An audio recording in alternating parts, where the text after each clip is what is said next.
Seni Merubah Hidup dengan Kisah Inspirasi, bagian ke-36 dengan judul cerita Semut dan Belalang. Suatu hari, di dunia serangga, hidup seekor semut dan belalang. Semut merupakan sosok yang rajin. Pada musim panas, ia bekerja keras sekuat tenaga. Kegagalan demi kegagalan ia dapati. Namun, semut tak pernah menyerah.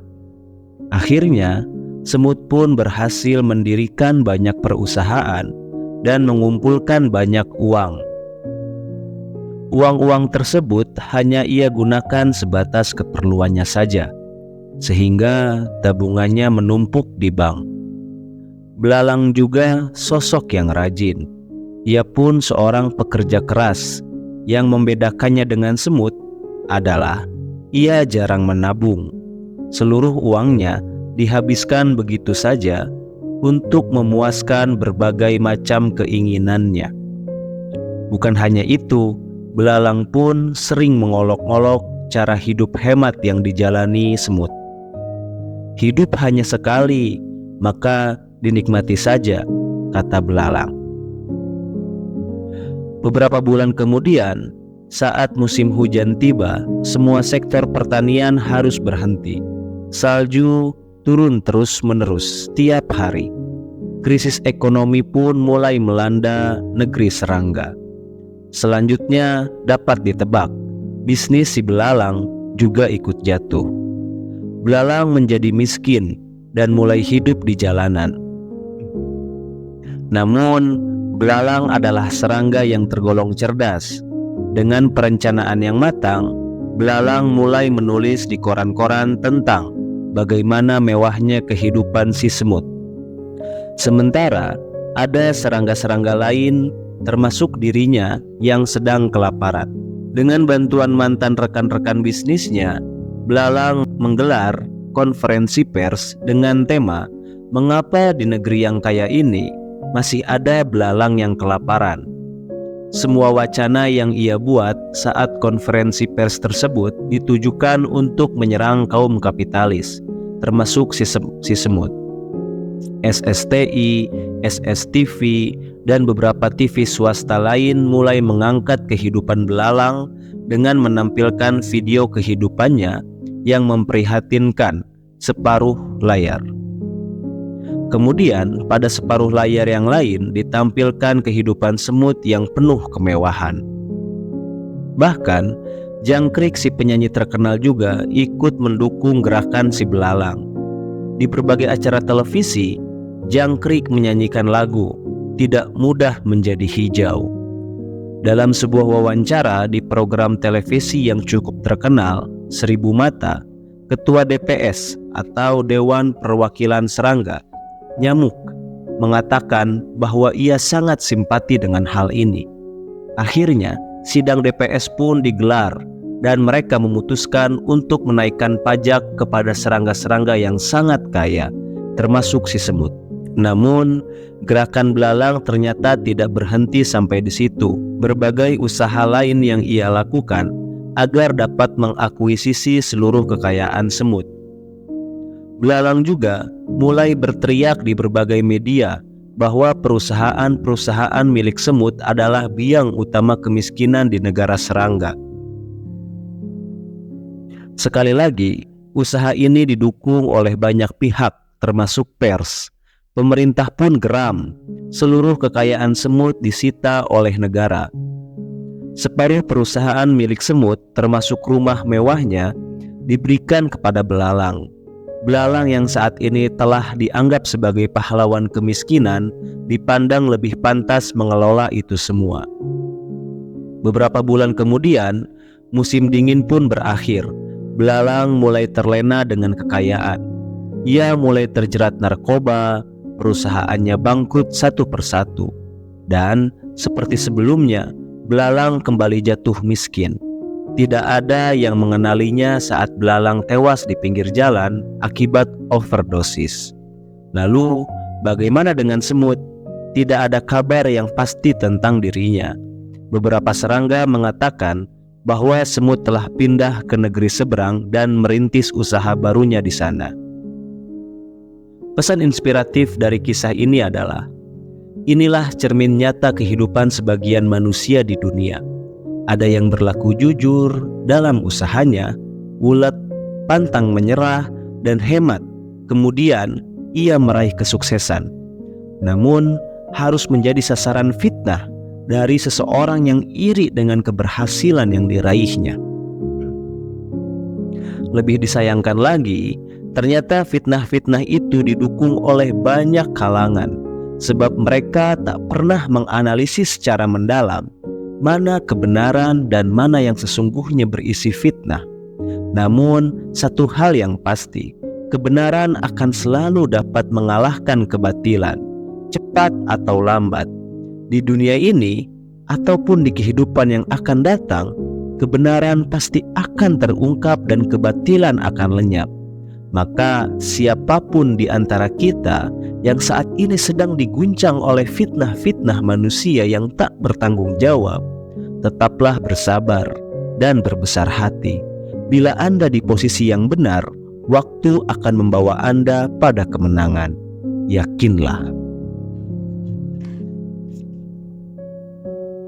Bagian ke-37, Toke membawa keberuntungan.